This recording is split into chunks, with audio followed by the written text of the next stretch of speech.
This is Real News Media TV, coverage you can trust. Please like, share, subscribe, and hit the notification bell. Select all for daily news updates. A vendor is dead and 31 homeless after murder and arson in Kingston.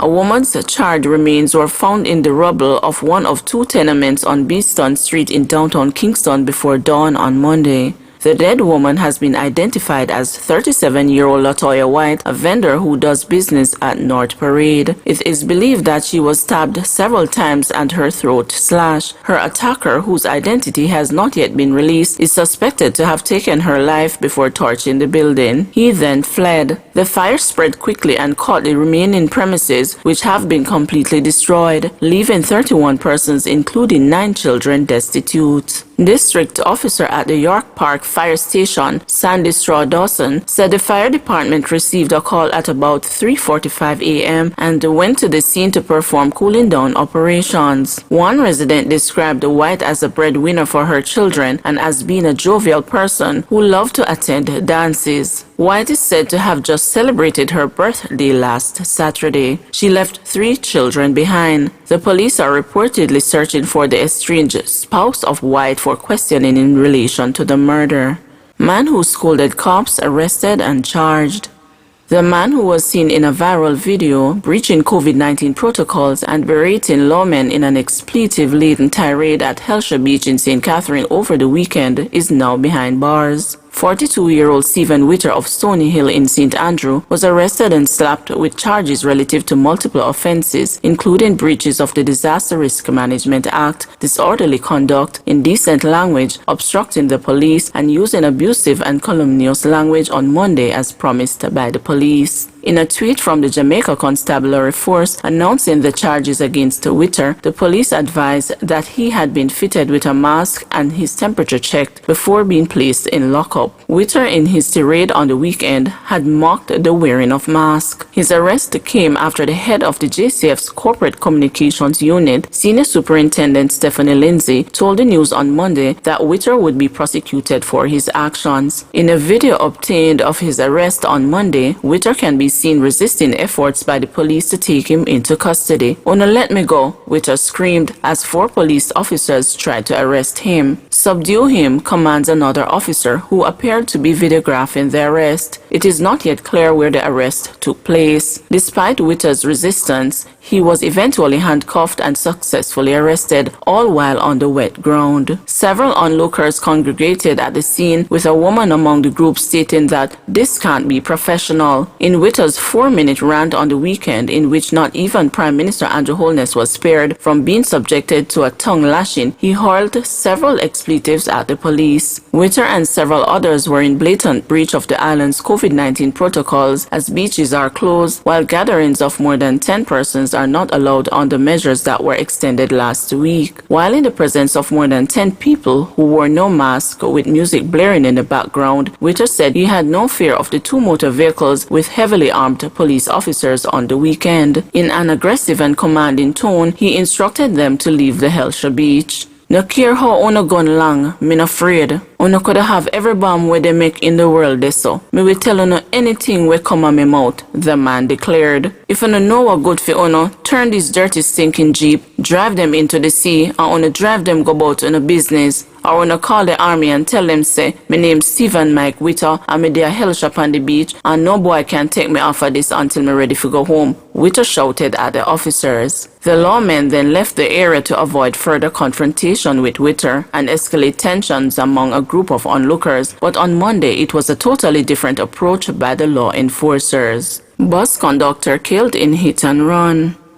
21-year-old Basil Bartley, a bus conductor of Racecourse District, Oracabessa in St. Mary, died as a result of injuries he received when he was hit by a motor vehicle on the Custer Drive in St. Anne on Sunday. Reports from the St. Anne's Bay Police are that about 7:20 p.m., Bartley was crossing the roadway when he was hit by a Toyota Camry motor car that was traveling towards St. Anne's Bay. The driver of the motor car fled the scene. However, he was subsequently intercepted along the Landover Main Road in the parish and arrested. Bartley was transported to the hospital, where he was pronounced dead. Man's headless body found in Hanover. The Hanover police are currently searching for the head of a man whose body was found in the Newtown area of Sandy Bay in the parish yesterday. The police are yet to release the identity of the deceased as his family is yet to be notified. The police have also dismissed claims that the man is a pastor. Details surrounding the death are unknown at this time. However, lawmen are theorizing that the man may have been killed elsewhere and the body dumped at the location. It is understood that no blood trail was found at the scene. Investigations are ongoing. Bail extended again for ex-soldiers on Ganja charges. Two former Jamaica Defense Force soldiers charged last year with illegal possession of firearm and ammunition, shooting with intent, possession of and dealing in ganja, and taking steps preparatory to export ganja, had their $800,000 bail extended when they appeared in the St. Elizabeth Parish Court yesterday. The soldiers, 38-year-old Robert Smith and 39-year-old Rohan Mendez, are to reappear in court on May 13. The former JDF corporals appeared before Senior Parish Court Judge Natisha Fairclough Hilton. A case file for the matter is still incomplete. The ex-soldiers were arrested following a joint police-military operation that busted $6 million worth of ganja on October 13 in Gutters, St. Elizabeth. Attorney Samoy Campbell is representing Mendez and Queen's Counsel Peter Champagne is representing Smith. Police reports are that about 9:30 p.m. on October 13, a team comprising of members of the Narcotics Division and the Westmoreland Division, assisted by members of the JDF, attempted to intercept a minivan in the area. However, the occupants of the vehicle reportedly fired upon the team and discarded packages as they attempted to flee. The vehicle was eventually intercepted and two men, who were later confirmed to be members of the Jamaica Defense Force, were arrested. The ganja and the vehicle the men were traveling in were seized. The vehicle is the property of the Jamaica Defense Force. Constable and ex-corporal freed of murder. A policeman and his former colleague, who were charged with murder in relation to a fatal shooting during the course of their duties 9 years ago, were freed in court yesterday. They are Joel Wade, who was at the time a constable, and Jermaine Parchment, a former corporal. The two were charged following the fatal shooting of 17-year-old Chadwick Clark during a police operation on June 28, 2011. The Crown, relying on the statements from the witnesses, conceded that they would be unable to mount a successful prosecution against the policemen due to the significant gaps in the statements of witnesses and the continued failure of the alleged eyewitness in the matter to show up to court. The Director of Public Prosecutions ruled that both men be charged in May 2019. Parchment, who at the time had resigned from the police force and resided in the United States of America for a number of years, returned to Jamaica after learning of the ruling. The former policemen maintained that they acted in self-defense and an illegal firearm was also recovered from the scene of the operation. Parchment was represented by Peter Champagne QC and Samoy Campbell, and Wade was represented by John Jacobs. 878 new COVID cases, another record high for Jamaica's daily count.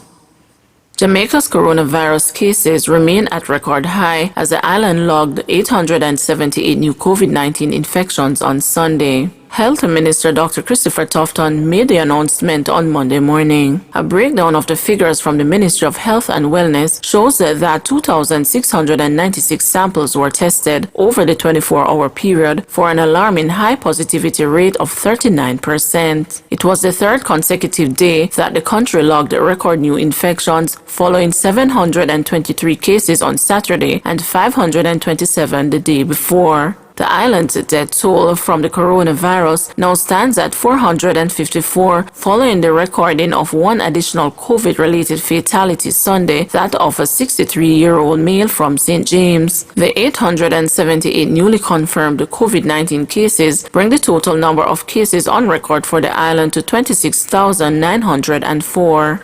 Of the newly confirmed cases, 500 are females and 378 are males, with ages ranging from 8 months to 98 years. The cases were recorded as follows: St. Catherine 187, Kingston and St. Andrew 179, St. Anne 88, St. James 86, Clarendon 68, Manchester 58, St. Thomas 56, St. Elizabeth 49, Trelawney 25, Portland 25, Westmoreland 24, St. Mary 17, and Hanover 16. There are 44 moderately ill patients and 31 critically ill patients among the 11,770 active cases now under observation in Jamaica. Jamaica receives first shipment of COVID vaccines from India.